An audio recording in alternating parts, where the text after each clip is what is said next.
महाराष्ट्र अराजपत्रित सेवा परीक्षा गट ब आणि गट क। सर्वप्रथम यामध्ये कोणत्या पोस्ट आहेत हे आपल्याला माहित पाहिजे। गट ब मध्ये तुम्हाला पोस्ट कोणत्या असतील? गट ब मध्ये तुम्हाला असेल PSI police sub inspector, STI state tax inspector, ASO assistant section officer आणि एसआर सब रजिस्ट्रार। या पोस्ट तुमच्या ग्रुप बी म्हणजे गट ब च्या परीक्षेत असतील। गट क मध्ये तुम्हाला क्लर्क असेल, एक्साइज पीएसआय असेल, टॅक्स असिस्टंट असेल किंवा एएमव्हीआय ची पोस्ट असेल किंवा इंडस्ट्रियल इन्स्पेक्टर असेल, या पोस्ट तुमच्या गट क मध्ये असतील। अशा सगळ्या मिळून सध्या तरी आता 11 पोस्ट ज्या आहेत, 11 पोस्ट साठी ही एक्झाम असेल। सिलेबस दोन्ही एक्झामला सेम आहे, गट ब असेल किंवा गट क असेल। या दोनही एक्झाम साठी तुमचा प्रीलिमचा आणि मुख्यचा, पूर्व परीक्षा आणि मुख्य परीक्षेचा जो सिलेबस आहे तो सेम आहे।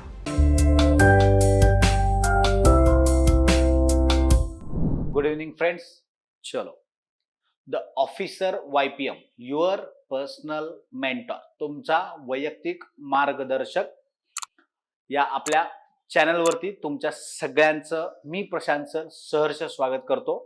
बघा, ऑफिसर वायपीएम आपल्यासाठी एक सुवर्ण संधी घेऊन येत आहे। नव्याने एक बॅच घेऊन येत आहे येणाऱ्या कंबाईन एक्झाम साठी। येणारी जी संयुक्त गट ब आणि गट क ची जी एक्झाम असेल त्या एक्झाम साठी द ऑफिसर वायपीएम आपल्यासाठी एक बॅच घेऊन येत आहे। आता बॅचचं नाव देताना आपण काय दिलेलं आहे? खास करून गृहिणी, कॉलेजचे जे कॉलेज गोईंग स्टुडंट आहेत ते, आणि जे जॉब करत करत अभ्यास करू इच्छितात, म्हणजे ज्यांना जॉब करायचा आहे प्लस अभ्यासही करायचा आहे, हा त्यांच्यासाठी, त्यांच्या सोयीसाठी खास करून ही बॅच फोकस्ड असेल। प्लस म्हणजे असं नाहीये की तुम्ही फक्त एमपीएससीचा अभ्यास करत असाल, कंबाईनचा अभ्यास करत असाल तर तुम्हाला ही बॅच लागू पडणार नाही, असं नाहीये। तर ही बॅच सगळ्या त्या विद्यार्थ्यांसाठी लागू आहे जे पूर्ण कंबाईनची एक तयारी करत आहेत, ज्यांना आपल्या कंबाईनच्या अभ्यासातून पीएसआय, एसटीआय, एएसओ, एसआर, तुमच्या क्लर्क, एक्साइज पीएसआय असेल किंवा एएमव्हीआय ची पोस्ट असेल, यामध्ये तुम्हाला तुमच्या ज्या गोष्टी घ्यायच्या आहेत, ज्या पोस्ट मिळवायच्या आहेत, त्याची पूर्ण तयारी आपण या बॅच मध्ये करून घेणार आहोत। आपण हे नाव का दिलं आहे? कारण भरपूर गृहिणी अशा आहेत ज्या हाऊसवाईफ्स आहेत, पण त्यांना आपल्याला अभ्यास करायचा आहे, काहीतरी करून दाखवायचं आहे। मग अशा गृहिणींसाठी त्यांना अभ्यासाला वेळ मिळत नाही, मग त्या महिलांसाठी खास त्यांच्या वेळेनुसार त्यांच्या बॅचचं टायमिंग असावं, किंवा जे जॉब करतात आणि त्यांचं स्वप्न आहे की आपल्याला एक सरकारी नोकरी मिळावी, अशा सगळ्या विद्यार्थ्यांसाठी ही बॅच खास डिझाईन केलेली आहे। टायमिंग त्या पद्धतीनेच असेल। ही बॅच आपली कशी आहे? ऑनलाईन आणि ऑफलाईन या दोन्ही मोड मध्ये आहे। बॅच कशी आहे? ऑनलाईन आणि ऑफलाईन या दोन्ही मोड मध्ये बॅच असणार आहे। त्यामुळं जर तुम्ही ऑफलाईनला आलात तर तुम्हाला समोर शिकायला मिळेल, ऑनलाईन आलात तर तुम्हाला ऑनलाईन ऍप वरती, आपलं जे द ऑफिसर वायपीएम चं ऍप आहे त्या ऍप वरती तुम्हाला ही बॅच बघायला मिळेल। प्लस तुम्हाला एक खास गोष्ट याच्यात काय आहे की ही बॅच जी आहे याचा वॉच टाइम किंवा व्हॅलिडिटी जी आहे ती अनलिमिटेड आहे। तुम्ही एक लेक्चर कितीही वेळा बघू शकता, हा एक प्लस पॉइंट आहे। त्यामुळे इथं आपण काय करतोय, तुमच्या अभ्यासाची पूर्ण काळजी, तुमच्या अभ्यासाची पूर्ण काळजी घेण्याचं काम इथं आम्ही पूर्ण फोकस ठेवलेला आहे। कारण जो विद्यार्थी आपल्याकडे ऍडमिशन घेईल त्यांना काय मिळणार आहे यात? एक, तुम्हाला पूर्ण अभ्यासक्रम, जो काही तुमचा प्री मेन्सचा सिलेबस आहे किंवा पीएसआय साठीचा इंटरव्ह्यू असेल, या सगळ्या गोष्टींचं गायडन्स तुम्हाला या बॅच मधूनच मिळणार आहे। त्यासाठी तुम्हाला प्रीची वेगळी बॅच करा, मेन्सची वेगळी बॅच करा, असं काही करावं लागणार नाही।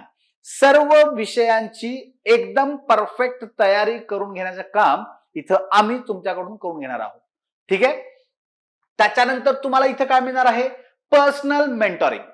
प्रत्येक विद्यार्थ्याला तुम्हाला तुमच्या सोबत तुमच्या क्वेरीज काय काय आहेत, तुम्हाला अभ्यासात काय डिफिकल्टीज आहेत, तुमचा अभ्यास कुठपर्यंत आलेला आहे, या सगळ्या गोष्टींचं ट्रॅकिंग एका स्टाफ सोबत तुमचं कंपल्सरी असेल। प्रत्येक स्टाफला ठराविक मुलं ठरवून दिली असतील, त्या स्टाफ सोबत त्या मुलांची दर आठवड्यातून 1 वेळा 2 वेळा ज्या काही डिफिकल्टीज असतील त्या सॉल्व्ह करण्यासाठीची मीटिंग असेल. तुम्ही ऑनलाईन असाल तरीही, ऑफलाईन जर तुम्ही ऑफिसला आलात तरी तुम्हाला अवेलेबल असेल स्टाफ. जर ऑनलाईन असाल तर तुम्हाला एक टाइम दिला जाईल, त्या टायमिंग मध्ये तुम्ही सगळ्यांनी तिथं तुमच्या क्वेरीज क्लिअर करायच्या आहे. यामध्ये तो काय असेल, तुम्हाला अभ्यासाचं शेड्यूल मिळेल. ठीक आहे, इथं असेल प्रत्येक ठिकाणी. आपण हे काय वीकली स्टडी शेड्यूल. ठीक आहे, वीकली स्टडी शेड्यूल मध्ये काय आहे, दर आठवड्याला तुम्ही काय अभ्यास करायचा आहे, कोणत्या विषयाचा अभ्यास करायचा आहे आणि त्या विषयामधले कोणते टॉपिक्स करायचे आहेत, इथपर्यंत मायक्रो अनालिसिस करून तुमचा सिलेबस डिवाइड केलेला असणार आहे आणि आठवड्याचं अभ्यासाचं प्लॅनिंग तुम्हाला त्यात दिलेलं असणार आहे. कळतंय? म्हणजे यात उद्देश काय आहे आपला ऑफिसर वायपीएमचा, की प्रत्येक मुलगा त्याच्या शेड्यूल नुसार अभ्यास करत त्याच्या यशापर्यंत पोहोचला पाहिजे. एकच मोठं आहे यश. ठीक आहे, प्रत्येक विद्यार्थ्याला यश कसं मिळवता येईल यातून हे आपण चेक करत आहोत किंवा घेत आहोत. मुलांकडून करून घेण्याचं काम जे आहे, सध्या मुलं जे म्हणतात की आमच्याकडून करून घ्या सर, बरोबर आहे, आणि ते करून घ्यायचं काम द ऑफिसर वायपीएम इथे तुमच्याकडून करून घेणार. ठीक आहे, त्यामुळे परफेक्ट प्लॅटफॉर्म असेल कंबाईनच्या बॅच साठीचा. तुम्हाला पीवायक्यूज अनालिसिस असेल, प्लस तुमच्या सब्जेक्ट ओरिएंटेशन मधले पॉइंट्स असतील, सब पॉइंट्स असतील, ते सर्व फोकस करण्याचं काम इथं ऑफिसर वायपीएम ची टीम करेल. ठीक आहे, प्रत्येक स्टाफशी तुमचं डिस्कशन असेल, तुमच्या मीटिंग असतील, तुमचे डाऊट सॉल्व्हिंग सेशन्स असतील, ते सर्व त्यामध्ये इन्क्लूड असेल तुमच्या पर्सनल मेंटॉरिंग मध्ये आणि वीकली स्टडी शेड्यूल मध्ये. ठीक आहे, त्याच्यानंतर काय आहे, ज्या विषयांमध्ये तुम्हाला लक्षात ठेवण्याच्या गोष्टी आहेत, कंपल्सरी लक्षात ठेवाव्या लागतात. म्हणजे जसं की समजा विज्ञान असेल तर त्यात तुम्हाला विद्युत चुंबकीय पट्टा, इलेक्ट्रोमॅग्नेटिक स्पेक्ट्रम हे तुम्हाला लक्षात ठेवावं लागतं. मग तो लक्षात ठेवण्यासाठी त्याची शॉर्ट ट्रिक असते, ती तुम्हाला सांगितली जाईल. भूगोल असेल तर भूगोलमध्ये तुम्हाला भारताच्या शेजारील देश असतील ते लक्षात ठेवण्याची ट्रिक असेल, किंवा नदी प्रणाली आहे, नदी प्रणाली लक्षात ठेवण्यासाठीच्या ट्रिक्स असतील. या सर्व ट्रिक्स त्या त्या विषयानुसार तुम्हाला त्या त्या लेक्चर्स मध्ये सांगितल्या जातील. ठीक आहे, म्हणजेच तुमचं अभ्यास पाठांतराचा सुद्धा जो विषय आहे तो सुद्धा या निमित्तानं क्लिअर होऊन जाईल. कळतंय? येतं लक्षात? यस. त्याच्यानंतर पीवायक्यूज, तुमच्याकडून प्रत्येक चॅप्टरवरचे पीवायक्यूज सोडवून घेतले जातील. पूर्णपणे पीवायक्यूजचा सराव इथे तर तुम्हाला सेशन्स असतीलच, पण तुमच्याकडूनही पीवायक्यूज असतील, टेस्ट असतील. वीकली टेस्ट तर आपल्या असणारच आहेत. इथं दिले बघा, प्रत्येक रविवारी टेस्ट. ठीक आहे, प्रत्येक रविवारी टेस्ट म्हणजे या आठवड्यात सोमवार ते शनिवार जे काही शिकवून होईल त्याच्यावरती तुमची दर रविवारी टेस्ट असेल म्हणजे असेल, न चुकता. म्हणजे आपण किती प्लॅनिंग केलेलं आहे बघा मुलांच्यासाठी, की तुम्हाला तुमचा रोजचा अभ्यास कंप्लीट झालाच पाहिजे, याच्यावरती आपण फोकस करतोय. का तर आता हे स्पर्धेचं युग आहे मित्रांनो, आणि इथं तोच जिंकतो जो टिकतो आणि जो मन लावून करतो. कळतंय? त्यामुळं तुम्हाला टिकायचं पण आहे, करायचं पण आहे आणि जिंकायचं पण आहे. म्हणजेच तुम्हाला या सगळ्यातून करून दाखवायचं, आणि ते करून दाखवण्यासाठी तुम्हाला जो काही प्लॅटफॉर्म लागणार आहे, जो काही गायडन्स लागणार आहे, तो पूर्ण गायडन्स ऑफिसर वायपीएम ची टीम तुम्हाला इथं या निमित्तानं प्रोव्हाइड करते.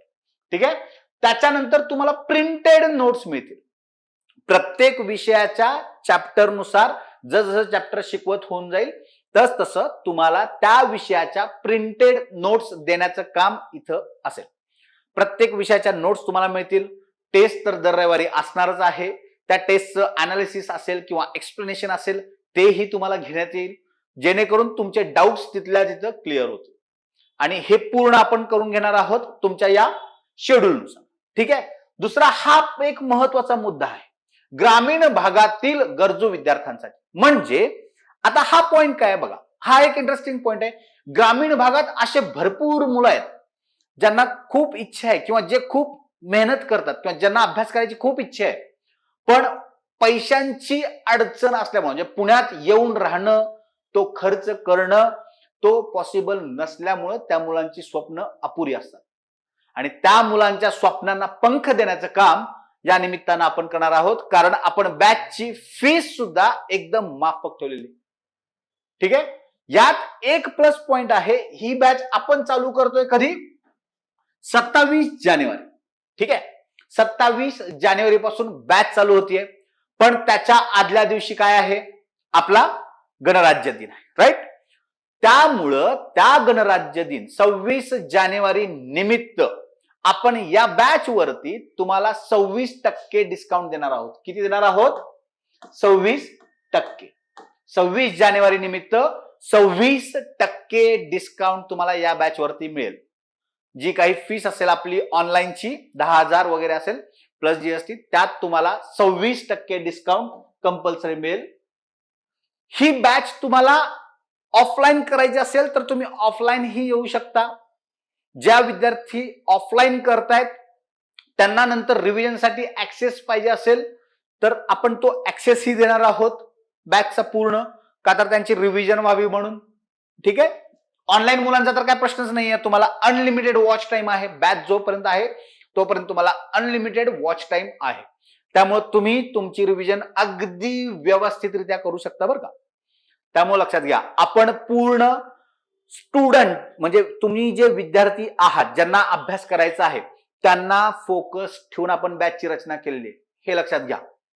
आपला उद्देश हाच आहे की जास्तीत जास्त मुलांनी यातून सिलेक्शन होऊन यश मिळवावं, आणि तोच आपला मेन मोटो असणार आहे की जास्तीत जास्त सिलेक्शन्स. त्यामुळं या बॅच मध्ये आपण त्या पद्धतीने काम करत आहोत. या बॅच मध्ये तुम्हाला 27, 28, 29 जानेवारी रोजी आपले डेमो सेशन्स असतील, जे की आपल्या युट्यूब चॅनलवरती तुम्हाला बघायला मिळतील. ऑफिसर वायपीएमचं आपलं जे युट्यूब चॅनल आहे त्याच्यावरती तुम्हाला याचे डेमो सेशन्स बघायला मिळतील. बॅच आपण नाव जरी दिलं असेल गृहिणी, कॉलेज गोईंग स्टुडंट्स किंवा वर्किंग प्रोफेशनल्स म्हणजे जे नोकरदार आहेत ते, फक्त नाव आपण असं दिलंय बॅच सगळ्यांसाठी आहे. आपण फक्त हे फोकस का करतोय? कारण यांच्या सुप्त इच्छा दडलेल्या असतात. बरोबर आहे. यांच्या सुप्त इच्छा दडलेल्या असतात, कुठंतरी काहीतरी करायचं असतं पण योग्य प्लॅटफॉर्म मिळत नाही किंवा गायडन्स मिळत नाही, आणि तो गायडन्स, योग्य गायडन्स जो म्हणतो आपण, तो देण्याचं काम आपण काय करणार आहोत इथं ऑफिसर वायपीएमच्या माध्यमातून करणार आहोत. बॅच ऑनलाईन ऑफलाईन दोन्ही मोड मध्ये असेल. तर या बॅच मध्ये सगळ्यात इम्पॉर्टंट अभ्यास चालू करण्यासाठी तुम्हाला गरजेचं काय आहे तर तुमचा सिलेबस. बरोबर आहे. तर आपण आता काय करणार आहोत? आज सिलेबस बघणार आहोत. आपण आज काय करणार आहोत? सिलेबस बघणार आहोत पहिल्यांदा. चलो, दिसते का हेडिंग सगळ्यांना? आय थिंक सगळ्यांना हेडिंग दिसत असेल. बरोबर आहे. महाराष्ट्र अराजपत्रित सेवा परीक्षा गट ब आणि गट क. सर्वप्रथम यामध्ये कोणत्या पोस्ट आहेत हे आपल्याला माहित पाहिजे. बरोबर आहे. गट ब मध्ये तुम्हाला कोणत्या पोस्ट आहेत? गट ब मध्ये तुम्हाला पोस्ट कोणत्या असतील? गट ब मध्ये तुम्हाला असेल PSI police sub inspector, STI state tax inspector, ASO assistant section officer आणि एसआर सब रजिस्ट्रार. या पोस्ट तुमच्या ग्रुप बी म्हणजे गट ब च्या परीक्षेत असतील. आणि गट ब मध्ये, गट क मध्ये तुम्हाला क्लर्क असेल, एक्साइज पीएसआय असेल, टॅक्स असिस्टंट असेल किंवा एएमव्हीआय ची पोस्ट असेल किंवा इंडस्ट्रियल इन्स्पेक्टर असेल. या पोस्ट तुमच्या गट क मध्ये असतील. अशा सगळ्या मिळून सध्या तरी आता 11 पोस्ट ज्या आहेत, 11 पोस्ट साठी ही एक्झाम असेल. काय साठी असेल?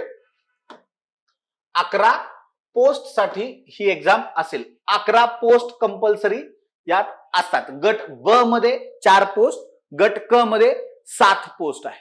ठीक आहे. तुम्ही जर सिलेबस बघितला, आता आपण सिलेबस बघतोय, हा आहे प्रिलिमचा सिलेबस आपण आधी बघणार आहोत. सिलेबस दोन्हीही एक्झामला सेम आहे. गट ब असेल किंवा गट क असेल, या दोनही एक्झामसाठी तुमचा प्रिलिमचा आणि मुख्यचा, पूर्व परीक्षा आणि मुख्य परीक्षेचा जो सिलेबस आहे तो सेम आहे. फक्त यात एक फरक काय आहे? तुमची जी पीएसआय ची पोस्ट आहे, पीएसआय बरोबर आहे, तुमची पीएसआय ची जी पोस्ट आहे या पोस्टसाठी फक्त तुम्हाला काय आहे, फिजिकल प्लस इंटरव्ह्यू, म्हणजेच पूर्व परीक्षा, मुख्य परीक्षा प्लस फिजिकल टेस्ट आणि तुमचं इंटरव्ह्यू, हे कोणासाठी आहे, फक्त आणि फक्त PSI साठी. बाकीच्या ज्या पोस्ट आहेत त्या पोस्टसाठी तुम्हाला फक्त प्रिलिम आहे, पूर्व परीक्षा प्लस तुमची मेन्स परीक्षा म्हणजेच मुख्य परीक्षा आहे. कळतंय? यस.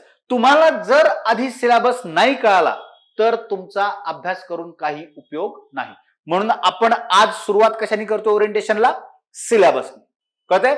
सिलेबस हा तुमच्या कोणत्याही परीक्षेचा महत्वाचा पाया आहे. कळतंय? आधी तुम्हाला सिलेबस माहित असणं गरजेचं आहे, मग तुमचे PYQs म्हणजे प्रिव्हियस इयर क्वेश्चन्स, म्हणजे आधी झालेल्या एक्झामचे जे क्वेश्चन्स आहेत ते, आणि मग तुमचा अप्रोच अभ्यासाकडे वाढला पाहिजे. कळतंय? म्हणजेच तुम्हाला काय करायचं आहे, सगळ्यात आधी PYQs बघायचे आहेत. ठीक आहे? पहिल्यांदा सिलेबस, PYQs, मग ते करताना तुम्ही बुक रीडिंग करायचं आहे, बरोबर. मग पुन्हा क्वेश्चन सॉल्व्ह करायचे आहेत, पुन्हा रिव्हिजन करायचं आहे आणि पुन्हा सगळ्यात शेवटी क्वेश्चन सॉल्व्ह करायचे आहेत. कळतंय? येस. पहिल्यांदा सिलेबस बघणे. सिलेबस तर आपण आज या लेक्चरमध्ये कव्हर करतोय, प्लस त्याच्यानंतर सिलेबस कव्हर झाल्यानंतर जसा जसा तुम्ही चॅप्टर कव्हर कराल तसं तुमचे PYQs तुम्हाला बघणं गरजेचं आहे, प्लस तुमचा अभ्यास करणं गरजेचं आहे. आता तुमचा अभ्यासाचं नियोजन जे आहे तेही आपण सांगणार आहोत. नियोजन सांगण्यासाठी तुम्हाला श्रीकांत सर लेक्चर घेतील. तुमचं अभ्यासाचं नियोजन कसं असावं, कंबाईन परीक्षेत यश मिळवायचंच असेल तर अभ्यासाचं नियोजन कोणत्या पद्धतीने असावं हे लेक्चर तुमचं श्रीकांत सर घेणार आहेत. श्रीकांत सर त्यामध्ये तुमचं पूर्ण अभ्यासाचं शेड्यूल कसं असावं, काय असावं, कोणत्या विषयांना काय म्हणजे किती वेळ द्यावा हे सगळं ते सांगतील. ठीक आहे? यस. आता बघा, यात तुम्हाला काय आहे, गट क मध्ये AMVI ची पोस्ट आहे, असिस्टंट मोटर व्हेकल इन्स्पेक्टर, सहाय्यक मोटार वाहन निरीक्षक. त्याचा मेन्सचा पेपर वेगळा असतो. ठीक आहे? त्याचा मेन्सचा पेपर वेगळा असतो. त्यामुळे ती एक्झाम प्री सेम आहे, मेन्स फक्त AMVI ची वेगळी आहे, आणि PSI ला ऍडिशन मध्ये काय आहे, तुम्हाला फिजिकल टेस्ट आणि इंटरव्ह्यू फक्त PSI साठी अलाउड आहे. ठीक आहे? मग बघा, आता आपण बघूया एक्झाम स्कीम. तुम्हाला प्रीमला एकच पेपर असेल, एकच पेपर असेल. एकूण क्वेश्चन किती असतील, 100. एकूण गुण किती असतील, 100. म्हणजे तुम्हाला 1 मार्काला 1 क्वेश्चन असेल. दर्जा म्हणजे क्वेश्चन विचारण्याची जी काठिण्य पातळी आहे, कोणत्या डिफिकल्टी लेवल पर्यंत क्वेश्चन असतील, तर ते असतील तुमचे पदवी परीक्षा, ग्रॅज्युएशन पर्यंतचे तुमचे काठिण्यता लेवल असेल किंवा त्या डीपनेस पर्यंत तुम्हाला क्वेश्चन्स विचारलेले असतील. माध्यम काय असेल, मराठी व इंग्रजी. म्हणजेच जो क्वेश्चन तुम्हाला मराठीत आहे, म्हणजे ज्यांनी मराठीचा अभ्यास केला आहे त्यांच्यासाठी क्वेश्चन मराठीत असेल. ज्यांना इंग्लिश मीडियम मध्ये किंवा इंग्लिश माध्यमातून क्वेश्चन वाचायचा असेल त्यांना तिथंच खाली लगेच पहिला क्वेश्चन, समजा हा क्वेश्चन आहे तर हा असेल मराठीत, तर त्याच्या खाली लगेच हा असेल इंग्लिश मध्ये. अशा पद्धतीनं क्वेश्चनची रचना असते. ठीक आहे? एक क्वेश्चन दोन्ही भाषेत ही असतो एकाच जागी. ओके. त्याच्यानंतर परीक्षेचा कालावधी किती आहे, 60 मिनिट म्हणजे 1 तास. कळतंय? 1 तास. एका तासात तुम्हाला 100 क्वेश्चन सोडवायचे आहेत मित्रांनो. किती? एका तासात 100 क्वेश्चन. म्हणजेच तुम्हाला एक क्वेश्चन सोडवण्यासाठी 35 सेकंद मिळतात फक्त. एक क्वेश्चन सोडवण्यासाठी किती वेळ मिळतो, 35 सेकंद. तेवढ्यात तुम्हाला विचार करायचा आहे, पूर्ण क्वेश्चन काय आहे तो बघायचा आहे आणि तुम्हाला तो प्रश्न सोडवायचा देखील आहे. कळतंय? यस. आणि त्याचीच तयारी आपण इथं करून घेणार आहोत की तुम्हाला तो स्पीड कसा गेन करायचा आहे, कसा मिळवायचा आहे, त्या स्पीड मध्ये तुम्हाला प्रश्न कसे सोडवायचे आहेत हे आपण तुम्हाला इथं प्रॅक्टिस करून घेणार आहोत. तशीच रचना आपण बॅचची केलेली आहे आणि त्यासाठी ऑफिसर YPM ची पूर्ण टीम खूप मेहनत घेते. ठीक आहे? त्यामुळं तुम्ही या सर्व गोष्टींचा विचार करा. आपल्याला किती वेळात किती क्वेश्चन सोडवायचे आहेत, अभ्यास कुठल्या लेवल पर्यंत करायचा आहे. त्याच्यानंतर प्रश्नपत्रिकेचे स्वरूप कसे आहे, ऑब्जेक्टिव्ह, वस्तुनिष्ठ, बहुपर्यायी. म्हणजे एक क्वेश्चन असेल त्याचे 4 ऑप्शन असतील, तुम्हाला उत्तर लिहायचं आहे.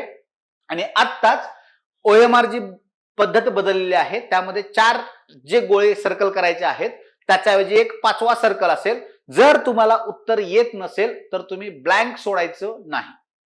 जो 5वा डॉट आहे तो रंगवायचा आहे नो आन्सरचा, पण रंगवणं कंपल्सरी आहे. मग त्या रंगवण्याची प्रॅक्टिस सुद्धा आपण तुमची इथं करून घेणार आहोत. कळतंय? येस. त्याच्यानंतर ठीक आहे बघा, आता आहे याला निगेटिव्ह मार्किंग. 100 क्वेश्चन सॉल्व्ह करायचे आहेत, मग निगेटिव्ह मार्किंग आहे. मग निगेटिव्ह मार्किंग जर असेल तर ती किती आहे, तर 1/4 निगेटिव्ह मार्किंग आहे. म्हणजे 4 चुकीचे उत्तर जर असतील, 4 तुमची उत्तरं चुकली तर एका बरोबर प्रश्नाचे मार्क कमी होतील. म्हणजे तुमचं निगेटिव्ह मार्किंग किती आहे, 25% किंवा 1/4. ठीक आहे, एवढं तुमचं निगेटिव्ह मार्किंग आहे. तुम्ही समजा एका प्रश्नाची 2 सर्कल रंगवले तरीही ते तुमचं उत्तर चूक धरलं जाईल. ठीक आहे. आणि जर आता नवीन पद्धतीनुसार जर तुम्ही रंगवलंच नाही तरीही ते उत्तर चूक धरलं जाणार आहे. त्यामुळे तुम्हाला उत्तर येत नसेल तर 5वा सर्कल तुम्हाला मार्क करायचाच आहे. कुठला ना कुठला सर्कल तुम्हाला मार्क करावा लागेल. ठीक आहे, अशा पद्धतीने नवीन पॅटर्न, जो नवीन OMR शीट जी मार्च पासून चालू होणार आहे त्याचा पॅटर्न तसा आहे. ठीक आहे, आणि त्याचा सरावही तुम्हाला करायचा आहे. आतापर्यंत ज्या मुलांनी अभ्यास केलेला आहे किंवा जे करत आलेले आहेत त्यांना सवय आहे की उत्तर नाही आलं की ब्लँक सोडायचं, पुढे सरकायचं. पण आता तुम्हाला प्रत्येक गोळा मार्क करायचा आहे, प्रत्येक सर्कल मार्क करायचा आहे आणि त्याची प्रॅक्टिस सुद्धा करावी लागणार आहे. कळतंय? यस. त्याच्यानंतर बघा, आता सिलेबस मध्ये अभ्यास काय काय आहे ते बघूया. पहिला विषय कोणता आहे, इतिहास. इतिहास मध्ये काय सांगितलेलं आहे, आधुनिक भारताचा, विशेषतः महाराष्ट्राचा इतिहास. तर आधुनिक भारताचा इतिहास विचारताना कुठून विचारतात ते, 1857चा उठाव इथून तुम्हाला सिलेबस विचारायला चालू करतात. पण आधुनिक भारताचा इतिहास आपण कुठून कन्सिडर करतो, 1717 पासून तिथून आपण कन्सिडर करतो आपला आधुनिक भारताचा इतिहास. पण त्यात काही समाज सुधारक असतील, राजा राममोहन रॉय असतील वगैरे, हे जे सिलेबस मध्ये आहेत ते 1857च्या आधीचे आहेत. पण तुम्हाला सिलेबस साठी खूप इम्पॉर्टंट आहेत. यामध्ये तुम्हाला पूर्ण तुमचा महाराष्ट्राचा इतिहास, विशेषतः महाराष्ट्राचा म्हटलं बरं का, विशेषतः महाराष्ट्राचा इतिहास. त्यामुळे भारताच्या इतिहासासोबत तुम्हाला महाराष्ट्राचा इतिहास असेल. मग त्यात तुमचा संयुक्त महाराष्ट्राची चळवळ असेल, गोवा मुक्ती संग्राम असेल किंवा हैदराबाद मुक्ती संग्राम असेल, याचाही तुम्हाला अभ्यास त्यात आहे. ठीक आहे. मग आहे भूगोल. भूगोलमध्ये तुम्हाला काय आहे, महाराष्ट्राच्या भूगोलाच्या विशेष अभ्यासासह. मग यात तुम्हाला भारताचा भूगोल आणि महाराष्ट्राचा भूगोल असे क्वेश्चन्स आहेत. ठीक आहे. भूगोलमध्ये तुम्हाला त्या गोष्टींचं करायचं आहे. तुम्हाला पर्वत शिखर आहेत, प्राकृतिक रचना आहे, महाराष्ट्राची निर्मिती आहे, प्लस तुमची नदी प्रणाली आहे, भारताची नदी प्रणाली आहे, हिमालय पर्वतरांग आहे किंवा भारतातील पर्वतरांग आहेत, अभयारण्य आहेत, वनसंपत्ती आहे, खनिज संपत्ती आहे, लोकसंख्या आहे, वसाहती आहे. या सर्वांवरती तुम्हाला क्वेश्चन्स विचारलेले असतात आणि त्याचा अभ्यास तुम्हाला इथे करायचा आहे. कळतंय? यस. मग बघूयात आपण काय आहे आता.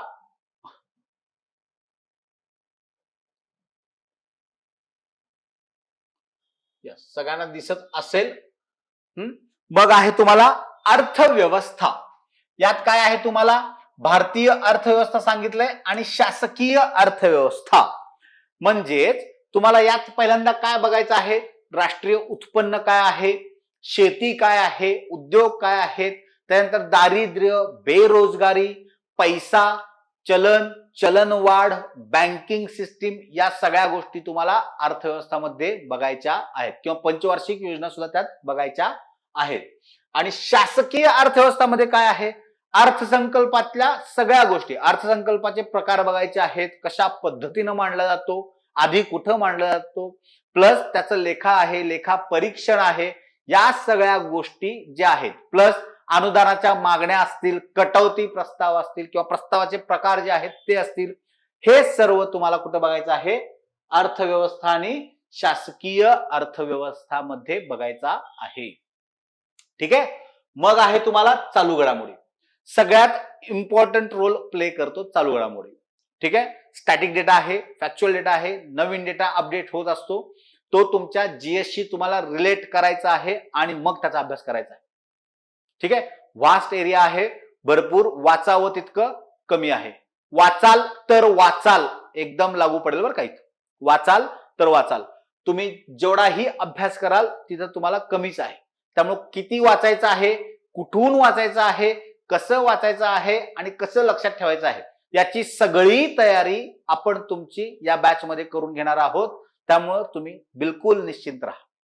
ठीक आहे, त्याच्यानंतर आहे राज्यशास्त्र. इथं बघा, तुम्ही प्रिलिमला तुम्हाला कळेल, इथं काय दिलंय, फक्त राज्यशास्त्र एवढंच दिलेलं आहे.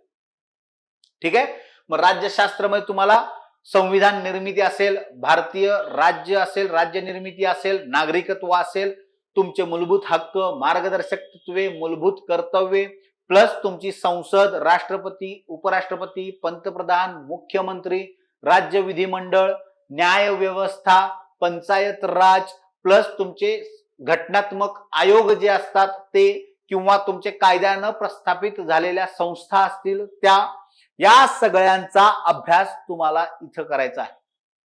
ठीक आहे, राज्यशास्त्रामध्ये अतिशय मुलांचा सगळ्यात आवडता विषय असतो, पण परीक्षेत धोका देणारा सुद्धा सगळ्यात जास्त विषय हाच असतो. त्यामुळे याचाही अभ्यास तुम्हाला व्यवस्थित करायचा आहे आणि इथंच करायचा आहे आणि त्या पद्धतीनं आपण काम ही करणार आहोत. तुमच्याकडून ते काम करून घेतलं जाणार आहे. कसा अभ्यास करायचा आहे, किती करायचा आहे, किती पाठ करायचा आहे, कशा पद्धतीनं उत्तर अॅक्युरसीवरती पोहोचायचं आहे. कारण या पूर्ण प्रोसेसमध्ये सगळ्यात महत्वाचं काय आहे तर ती म्हणजे तुमची अॅक्युरसी. तुमची अॅक्युरसी जेवढी जास्त असेल तेवढा तुमचा सक्सेस होण्याचा रेशो हा जास्त असेल. त्यामुळे अॅक्युरसीवरती आपल्याला सगळ्यात जास्त काम करावं लागणार. त्याच्यानंतर आहे तुम्हाला सामान्य विज्ञान. आता सामान्य विज्ञान म्हणजे तुम्हाला यात पूर्ण जनरल सायन्स आहे. भौतिकशास्त्र म्हणजे फिजिक्स आहे, रसायनशास्त्र म्हणजे केमिस्ट्री आहे, जीवशास्त्र आहे म्हणजे बायोलॉजी मध्ये तुम्हाला बॉटनी म्हणजे वनस्पतीशास्त्र आहे, झूलॉजी म्हणजे प्राणीशास्त्र आहे आणि हायजीन म्हणजे आरोग्यशास्त्र आहे. हा पूर्ण सिलेबस तुम्हाला सामान्य विज्ञानामध्ये आहे. ठीक आहे, म्हणजे तुम्हाला सामान्य विज्ञान आतापर्यंत जेवढं शिकलेलं आहात शाळेत 10वी पर्यंत, 11वी 12वी मध्ये सायन्स ज्यांचा आहे ते, तो सगळा अभ्यास तुम्हाला इथं परत करायचा आहे, हे लक्षात राहू. त्याच्यानंतर आहे अंकगणित आणि बुद्धिमत्ता. अतिशय इम्पॉर्टंट रोल कोण कोण करतं, एक तुमचं अंकगणित, बुद्धिमत्ता. सगळ्यात जास्त क्वेश्चन या दोन सब्जेक्ट्स वरती आहेत. त्याला एकच कन्सिडर करतात मुलं करताना, अंकगणित आणि बुद्धिमत्ता प्लस सामान्य विज्ञान. इथं तुमचा 35% पार्ट तुमचा इथं आहे. त्या तीन ह्याच्यात 35% तुमचा पार्ट इथं आहे पूर्ण पेपर मधला. त्यामुळं त्या इम्पॉर्टन्सनी तुम्हाला कामही करायचं आहे, त्या पद्धतीने तुम्हाला अभ्यास देखील करायचा आहे. कळतंय? यस, हा आहे तुमचा प्रिलिमचा सिलेबस. प्रीचा फक्त ग्रुप बी आणि ग्रुप सी साठी सेम आहे. आता बघूयात आपण मेन्सचा सिलेबस. ठीक आहे, हा आहे तुमचा मेन्सचा सिलेबस. ठीक आहे, मेन्स मध्ये बघा तुम्हाला दोन पेपर असतील. पहिला पेपर असेल लँग्वेजचा म्हणजे भाषा विषयांचा. त्यात तुम्हाला दोन भाषा असतील, एक इंग्रजी आणि एक मराठी. इंग्रजीचं व्याकरण असेल, मराठी व्याकरण असेल. इंग्रजी व्याकरणाचे किती क्वेश्चन्स असतील तुम्हाला 50. मराठी व्याकरणाचे किती आहेत 50. म्हणजे गुण किती आहे त्याला 100. 2 मार्काला एक क्वेश्चन आहे. ठीक आहे, म्हणजेच पहिला पेपर जो आहे तुमचा तो असेल मराठी आणि इंग्रजी. पहिला पेपर असेल मराठी आणि इंग्रजी. त्यात तुम्हाला 50 क्वेश्चन असतील. 50 question Marathi, 50 question English. Pattern त्यांचा ठरलेला असतो. व्होकॅब्युलरी जी आहे, शब्द संग्रह, त्याच्यावरती जास्त क्वेश्चन असतात. त्यामुळं तोही तुमचा अभ्यास आपण इथं करून घेणार आहोत. ठीक आहे, त्याच्यानंतर दर्जा काय आहे बघा. मराठीचा आहे 12वी पर्यंतचा. मराठीचा काय आहे 12वी पर्यंत आणि इंग्रजीचा आहे पदवी पर्यंत. ठीक आहे, हे गोष्ट नीट लक्षात ठेवा. दर्जा आहे 12वी पर्यंत मराठीचा आणि पदवीपर्यंत इंग्रजीचा. माध्यम काय आहे, मराठी भाषेचे क्वेश्चन मराठीतून असतील, इंग्रजी भाषेचे क्वेश्चन इंग्रजीमध्ये असतील. इथं पण तुम्हाला काय करायचं आहे, वेळ 1 तासच आहे. पहिल्या पेपरचा वेळ 1 तास आहे, दुसऱ्या पेपरचा वेळ 1 तास आहे. पहिला पेपर कोणता आहे? भाषा विषयांचा आहे, म्हणजेच तुमचं काय आहे? लँग्वेजेस. बरोबर आहे? यस. ऑब्जेक्टिव्ह पॅटर्न पूर्ण पेपरचा असेल. आता दुसरा पेपर आहे तुमचं जीके जीएस प्लस तुमचे काही कायदे असतील. ठीक आहे? तुमचं प्रिलिमला जे सब्जेक्ट होते ते सर्व इथं आहेत मेन्सला, प्लस त्यात काही सब्जेक्ट ऍड ही होतात. ठीक आहे? सर्व सब्जेक्ट आपण बघूयात. इथं पण निगेटिव्ह मार्किंग किती आहे तुम्हाला? 25% किंवा 1/4 म्हणजेच 1/4 निगेटिव्ह मार्किंग आहे. 4 प्रश्न चुकले की एका बरोबर प्रश्नाचे मार्क तुमचे यातूनही कमी होतील. बरोबर आहे? अशा पद्धतीने तुमची ही सिस्टीम असेल. आता आपण सिलेबस बघूयात. मराठीचा सिलेबस तुम्हाला काय आहे? पहिला आहे मराठी. मराठीमध्ये काय आहे? तुम्हाला सांगितल्याप्रमाणे शब्दसंग्रह आहे, वाक्य रचना आहे, व्याकरण आहे पूर्ण, तुमचं संधी असेल, समास असेल, प्रयोग असेल, अलंकार असेल, वृत्त असेल किंवा तुमचे विग्रह असतील, वाक्य रचना कशी तयार करायची, क्रियापदाचे प्रकार, विशेषण असेल, सर्वनाम असेल, विभक्ती प्रत्यय असतील, शब्द सिद्धी असेल, हा सर्व व्याकरणाचा जो पार्ट आहे तो पार्ट तुमचा कुठं असेल? यात असेल मराठीमध्ये.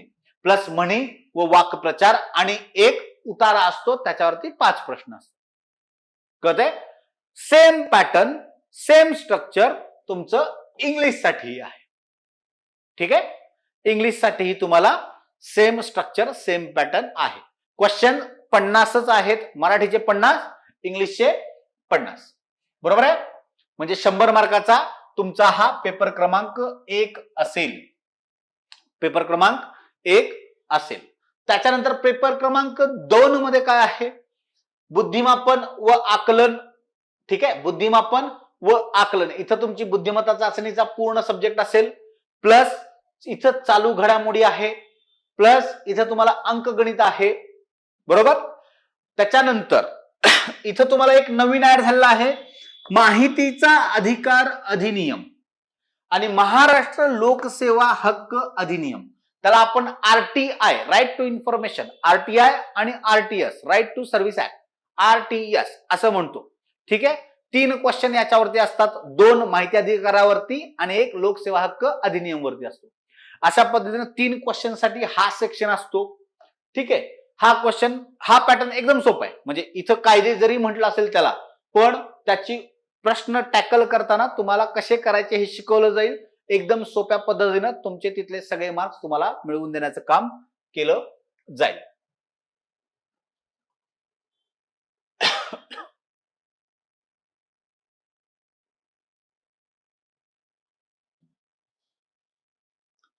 आता बघा, आपण मगाशी फक्त प्रिलिमला राज्यशास्त्र एवढं बघितलं होतं. बरोबर आहे? त्याचा डिटेल सिलेबस कुठे आहे? तुमचा इथं आहे, मेन्सच्या सिलेबस मध्ये. कळतंय? मगाशी प्रिलिमच्या सिलेबस मध्ये आपल्याला काय दिलं होतं? फक्त राज्यशास्त्र एवढं दिलं होतं. समोर काहीही त्याचं डिस्क्रिप्शन दिलेलं नव्हतं. आता इथं तुम्हाला काय बघायचंय? पूर्ण सिलेबस. काय काय आहे? भारतीय संघ राज्य व्यवस्था, भारतीय राज्यघटना, स्थानिक स्वराज्य संस्था, कार्यकारी मंडळ, न्यायमंडळ, विधिमंडळ. म्हणजे जे काही मी मगाशी तुम्हाला चॅप्टर सांगितले सगळे, त्या सगळ्यांचं इथं तुम्हाला हे दिसेल. बरोबर आहे? तुम्ही बघा, घटना कशी तयार झाली, राज्यघटनेची निर्मिती, जे मी तुम्हाला मगाशी म्हटलं. त्याच्यानंतर घटनेची प्रस्तावना, त्याच्या मागील भूमिका व तत्वे, घटनेतील महत्वाची कलमे, प्लस केंद्र राज्य संबंध, मूलभूत हक्क व कर्तव्य, राज्य धोरणाची मार्गदर्शक तत्वे, शिक्षण, युनिफॉर्म सिव्हिल कोड, स्वतंत्र न्यायपालिका, राज्यपाल, मुख्यमंत्री, मंत्रिमंडळ, राज्य विधिमंडळ, प्लस विधी समित्या इत्यादी. ठीक आहे? हा असा इलॅबोरेट केलेला पार्ट आहे, मोठा पार्ट आहे, भरपूर आहे आणि हा सिलेबस तुम्हाला इथं व्यवस्थित बघायचा आहे. ठीक आहे? मुलांची या सब्जेक्टवरती भरपूर मोठी पकड असते. एमपीएससी करणाऱ्या जवळपास सगळ्या मुलांचा फेवरेट सब्जेक्ट असतो हे, आणि भूगोल. का? का तर मार्क मिळवून देण्यासाठी एकदम परफेक्ट सब्जेक्ट आहे. त्यामुळं मुलांचे फेवरेट सब्जेक्ट आहेत भूगोल आणि राज्यघटना. बरोबर आहे? आणि तुमचाही हा फेवरेट व्हावा, जेणेकरून तुम्हाला आउट ऑफ मार्क्स इथं घेता येतील. बरोबर आहे? एक एक मार्क आपल्याला कन्फर्म करायचा आहे, एक एक मार्क. त्याशिवाय आपण मेरिट मध्ये जाणार नाहीत. एक एक मार्कला महत्व आहे बरं का. अक्षरशः 0.25 न सुद्धा पोस्ट गेलेल्या आहेत मुलांच्या 0.25. त्यामुळं प्रत्येक पॉइंटला तुमच्या महत्व आहे. त्यामुळे तसा अभ्यास तुम्हाला करावा लागेल. कळतंय? नंतर आहे तुम्हाला आधुनिक भारताचा इतिहास, विशेषतः महाराष्ट्राचा इतिहास. आता पहिल्यांदा बघा इथं दिलंय, टाइमलाईन दिलेली आहे त्यांनी. पहिल्यांदा सामाजिक आणि आर्थिक जागृती म्हणजे समाज सुधारणा जी आहे ती, आर्थिक विकास काय झालेला आहे त्या काळात तो कधीपर्यंत 1885 ते 1947. बरोबर, 1885 ते 1947. त्याच्यानंतर महत्वाच्या व्यक्तींचे कार्य म्हणजे तुम्हाला महत्वाच्या व्यक्ती जे आहेत, गांधीजी असतील, लोकमान्य टिळक असतील, राजे शाहू महाराज असतील, महात्मा फुले असतील, राजा राममोहन रॉय असेल, गोपाळकृष्ण गोखले असतील, सावरकर असतील, या सगळ्यांची कार्य काय आहेत, समाज सुधारकांचं कार्य काय आहे हे तुम्हाला विचारलं जाईल. किंवा भारतीय राष्ट्रीय काँग्रेसची जी स्थापना आहे त्यामध्ये कोणत्या नेत्यांनी काय महत्वाची भूमिका बजावली आहे, किंवा काही गोष्टी आणि बेझंट असतील ज्यांनी होम रूलचं काम मोठं केलं होतं त्या व्यक्ती असतील, अशांबद्दलचे क्वेश्चन्स तुम्हाला इथं विचारले जातील. त्याच्यानंतर स्वातंत्र्यपूर्व भारतातील सामाजिक जागृतीतील वर्तमानपत्रे म्हणजे कोणकोणत्या वर्तमानपत्रांनी समाज जीवनावरती प्रभाव निर्माण केला किंवा समाज जागृती केलेली आहे, अशा वृत्तपत्रांबद्दलचा इतिहास किंवा त्याबद्दलची माहिती किंवा क्वेश्चन्स इथं विचारलेले असतात. त्याच्यानंतर शिक्षणाचा परिणाम म्हणजे शिक्षणात झालेल्या सुविधा, शिक्षणाचा विकास आणि त्याचा समाजावर झालेला परिणाम, याचा अभ्यास तुम्हाला इथं करायचा आहे. स्वातंत्र्यपूर्व काळातील इतर समकालीन चळवळी म्हणजे स्वातंत्र्यपूर्व काळात इतर ठिकाणी काही, समजा मुस्लिम चळवळ असेल, खिलाफत चळवळ असेल, किंवा तुमच्या मोपलांचा उठाव असेल, भिल्लांचा उठाव असेल, वेगवेगळ्या ज्या या चळवळी आहेत त्या चळवळींचा अभ्यास तुम्हाला इथं करायचा आहे. राष्ट्रीय चळवळ म्हणजे जी काही गांधीजींच्या आगमनानंतर राष्ट्रीय चळवळ चालू झाली, स्वातंत्र्य युद्धाचा लढा व्यवस्थितरित्या चालू झाला, असहकार किंवा अहिंसावादी तत्वाने, त्याचाही अभ्यास तुम्हाला इथं करायचा आहे. बरोबर आहे. मग आहे भारताचा व महाराष्ट्राचा भूगोल. आता भारताचा आणि महाराष्ट्राचा प्राकृतिक भूगोल, मग मुख्य प्राकृतिक विभाग काय आहेत, हवामान विभाग काय आहेत, परत शेतीचे विभाग काय आहेत, पर्जन्यमान काय आहे, तापमानातला फरक काय आहे, ठीक आहे, तापमानाचं वर्गीकरण कसं केलं आहे ते आहे, प्लस तुमची विविध भूरूपे, नद्या, पर्वत, पठारे, हा सर्व भाग तुम्हाला इथं करायचा आहे. तुमची भारतातील, महाराष्ट्रातील खनिज संपत्ती असेल, तुमच्या उद्योगधंदे असतील, कृषी असेल, वेगवेगळ्या ठिकाणी वेगवेगळी पिकं घेतली जातात, वेगवेगळ्या ठिकाणी भारत हा देश असा आहे जिथं वेगवेगळ्या ठिकाणी वेगवेगळी माती मिळते आणि त्यानुसार पिकं घेतली जातात. त्यामुळे क्रॉप पॅटर्न्स जे आहेत त्याचाही अभ्यास तुम्हाला इथं करायचा आहे. ठीक आहे. त्याच्यानंतर लोकसंख्या असेल, लोकसंख्येचं स्थलांतर कशा पद्धतीने होतं किंवा लोक वसाहती ज्या आहेत त्या कशा डेव्हलप होतात, त्यांचे प्रकार काय आहेत, या सगळ्यांचा अभ्यास तुम्हाला महाराष्ट्राच्या भूगोल आणि भारताच्या भूगोलमध्ये करायचा आहे. बरोबर. आता यात मेन्स मध्ये काय ऍड झालेलं आहे, पर्यावरण. मगाशी प्रिलिमला फक्त महाराष्ट्राचा आणि भारताचा भूगोल होता, आता इथं काय ऍड झालेलं आहे, पर्यावरण हा पार्ट ऍड झालेला आहे. पर्यावरण मध्ये तुमची नैसर्गिक साधन संपत्ती असेल, तुमची वनसंपत्ती, अभयारण्ये, तुमची परिसंस्था जी आहे ती, या सगळ्यांचा अभ्यास तुम्हाला इथं करायचा आहे. 4 मार्क्ससाठी पर्यावरण हा भाग इथं तुम्हाला विचारला जातो. ठीक आहे. त्याच्यानंतर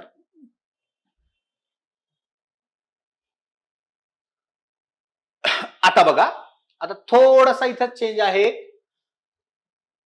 आपण प्रिलिम मध्ये सायन्स मध्ये काय काय बघितलं होतं, भौतिकशास्त्र म्हणजे फिजिक्स, केमिस्ट्री, त्याच्यानंतर बॉटनी, झूलॉजी आणि हायजीन बघितलं होतं. बरोबर. हे 5 सेक्शन आपण सामान्य विज्ञान मध्ये बघितले होते. मेन्स मध्ये तुम्ही जर बघितलं तर तुम्हाला फिजिक्स आहे म्हणजे भौतिकशास्त्र आहे, केमिस्ट्री आहे, तुमचं बॉटनी आहे, झूलॉजी आहे, पण इथं तुम्हाला हायजीन हा सेक्शन नाहीये. तुम्ही जर इथं बघितलं तर तुम्हाला या सायन्स भागात तुम्हाला हायजीन हा सेक्शन नाही, आरोग्यशास्त्र हा भाग तुमच्या कंबाईन मेन्सच्या सिलेबस मध्ये मेन्शन नाही. त्याच्याऐवजी काय टाकलेलं आहे तिथं, तुम्हाला सुदूर संवेदन, रिमोट सेन्सिंग, तुमची जॉग्राफिकल इन्फॉर्मेशन टेक्निक जी काय आहे ती, याच्यावरती तुम्हाला क्वेश्चन्स आहेत, प्लस तुमचं माहिती संप्रेषण तंत्रज्ञान, इन्फॉर्मेशन कम्युनिकेशन टेक्नॉलॉजी, हा पार्ट तुमचा इथं ऍड केलेला आहे. ठीक आहे, तो पार्ट तुम्हाला इथं ऍड केलेला आहे. आता त्याच्यानंतर तुम्हाला अर्थव्यवस्था आहे. अर्थव्यवस्थामध्ये तुम्हाला पूर्ण पंचवार्षिक योजना, मगाशी जो मी सिलेबस सांगितला आहे तोच पूर्ण तुम्हाला इथं आहे. अशाच पद्धतीनं तुम्हाला अभ्यास देखील करावा लागणार आहे. आणि हा सर्व अभ्यास तुम्ही टेन्शन न घेता करा, कारण आम्ही तुमच्यासोबत आहोत. ठीक आहे, आम्ही पूर्ण वेळ तुमच्यासाठी द्यायला तयार आहोत. तुमची फक्त करण्याची जिद्द पाहिजे. तुम्ही जर जिद्दीनं कराल, तुम्ही जर तेवढ्या पद्धतीनं आम्हाला अप्रोच कराल, तर आम्ही तुम्हाला अजून जास्त काही देऊ. ठीक आहे, हा प्लस पॉइंट आहे. तुमच्याकडे ती जिद्द पाहिजे. ती आपली बॅचच त्या मुलांसाठी आहे ज्यांना काहीतरी करून दाखवायचंय, ज्यांना वेळ मिळाली नाहीये त्यांच्या आयुष्यात. ठीक आहे, काही मुलींना वेळ मिळत नाही, घरच्यांनी लग्न लवकर केलं असतं, पण काहीतरी करून दाखवायचं असतं. काही घरच्या जबाबदाऱ्यामुळे नोकरीला गेलेले असतात काही लोक, प्लस काही कॉलेजमध्ये जात असतात आता, आणि त्यांना लवकरात लवकर काहीतरी सेटल व्हायचं असतं, अशाही काही जणांच्या अपेक्षा असतात. प्लस जे खूप दिवसापासून अभ्यास करतायत पण त्यांना यश मिळत नाहीये, मार्ग मिळत नाहीये, मग अशा मुलांसाठी आपण ही बॅच घेऊन आलो आहोत. The officer YPM, your personal mentor. नावातच आहे, तुमचा वैयक्तिक मार्गदर्शक. ठीक आहे, आम्ही तुम्हाला पर्सनली मॉनिटर करणार आहोत. पर्सनली तुमचा प्रत्येक आठवड्याचा अभ्यास, तुम्ही रोज किती अभ्यास करता, तुमचा किती अभ्यास झालेला आहे आणि राहिलेला अभ्यास तुमच्याकडून कसा पूर्ण करून घ्यायचा आहे, हे सर्व काम आम्ही करणार आहोत. नावातच आहे युअर पर्सनल मेंटॉर, आणि जसा नाव आहे त्याच पद्धतीनं आमचं कामही असेल, याची गॅरंटी किंवा ग्वाही मी तुम्हाला इथे देतो. ठीक आहे, त्याच्यानंतर आपण बघूयात, हा गट क चा सिलेबस आहे, जो गट ब सारखाच आहे आणि सेम आहे. ठीक आहे, गट ब सारखाच आहे, सेम आहे, काहीही फरक नाही. ठीक आहे, त्याच्यानंतर आता बघूयात कोणत्या विषयाला पूर्व परीक्षेत आणि मुख्य परीक्षेत किती प्रश्न विचारले जातात. सगळ्यात महत्वाचा पार्ट असेल तो. ठीक आहे, कोणत्या विषयाला किती क्वेश्चन विचारले जातात हे आपण इथं पार्ट बघूयात. ठीक आहे, आता बघा,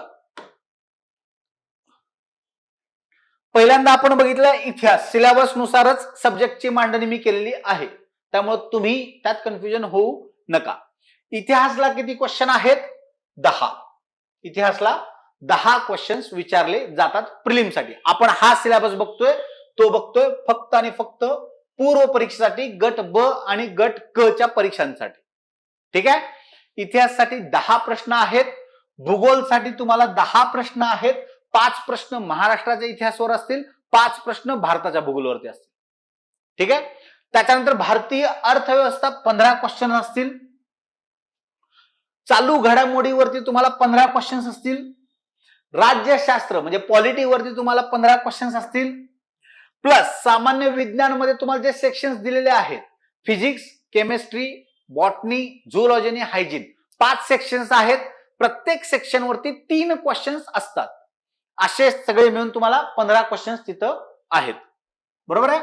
प्लस अंकगणित आणि बुद्धिमत्ता 20 क्वेश्चन आहेत. 10 क्वेश्चन अंकगणितचे असतील, 10 क्वेश्चन तुमचे बुद्धिमत्तेचे असतील. ठीक आहे, हा पॅटर्न 2023 पासून फिक्स आहे, त्यात बदल झालेला नाही. आपण फिक्स सांगू शकतो का की आयोग काही चेंज करणार नाही? नाही सांगू शकत. पण 2023 पासून आयोगाचे पेपर्स आपण बघितले, गट ब आणि गट क चे, तर हा पॅटर्न फिक्स आहे, यात काही बदल झालेला नाही. त्याच पद्धतीनं मेन्सचं पण आहे, मेन्सचं पण डिस्ट्रीब्युशन आपण बघूयात. ठीक आहे, हे आहे गट ब आणि गट क च्या मुख्य पेपरचं डिस्ट्रीब्युशन. ठीक आहे, पहिल्यांदा आपण बघितले मराठी आणि इंग्लिश. किती क्वेश्चन्स आहेत? मराठीचे 50, इंग्लिशचे 50. यस, हे आपण एक्सप्लेन केलेलं आहे. त्याच्यानंतर पेपर 1 हा होता, बरोबर आहे. हा आहे तुमचा पेपर 1 लँग्वेजेस, म्हणजेच तुमचा भाषा विषय. ठीक आहे, मग आता इथं तुमचं चालू झालंय जीके, जीएस आणि कायदे. ठीक आहे, आता बघा इतिहासला किती क्वेश्चन्स आहेत? प्रिलिमला 10 होते, इथंही 10 आहेत. भूगोलला प्रिलिम मध्ये किती होते? 10 क्वेश्चन होते, इथं 6 आहेत. महाराष्ट्राच्या भूगोलवरती 3 क्वेश्चन असतील, भारताच्या भूगोलवरती 3 क्वेश्चन असतील. ठीक आहे. त्याच्यानंतर पर्यावरणचे किती क्वेश्चन आहेत? 4. राईट. मग तुमचं अर्थशास्त्र आहे, अर्थशास्त्रामध्ये इथे किती क्वेश्चन आहेत? 10. प्रिलिमला किती होते? 15. त्याच्यानंतर पॉलिटी 15 क्वेश्चन्स आहेत, प्रिलिमलाही 15 क्वेश्चन होते, प्लस कायदे, राईट टू इन्फॉर्मेशन ऍक्ट आणि राईट टू सर्व्हिस ऍक्ट. किती क्वेश्चन्स आहेत? 3. 2 क्वेश्चन आरटीआयचे असतात, 1 क्वेश्चन तुमचा आरटीएसचा असतो. त्याच्यानंतर चालू घडामोडी किती क्वेश्चन्स आहेत? इथं 10, तिकडे 15 होत. ठीक आहे. सामान्य विज्ञान, आता इथं हायजीन नाहीये मेन्स मध्ये, पण 4 सेक्शन्स आहेत, फिजिक्स, केमिस्ट्री, बॉटनी, झुलॉजी. प्रत्येकावरती 3-3 क्वेश्चन, असे तुमचे 12 क्वेश्चन तुम्हाला सायन्स मध्ये आहे.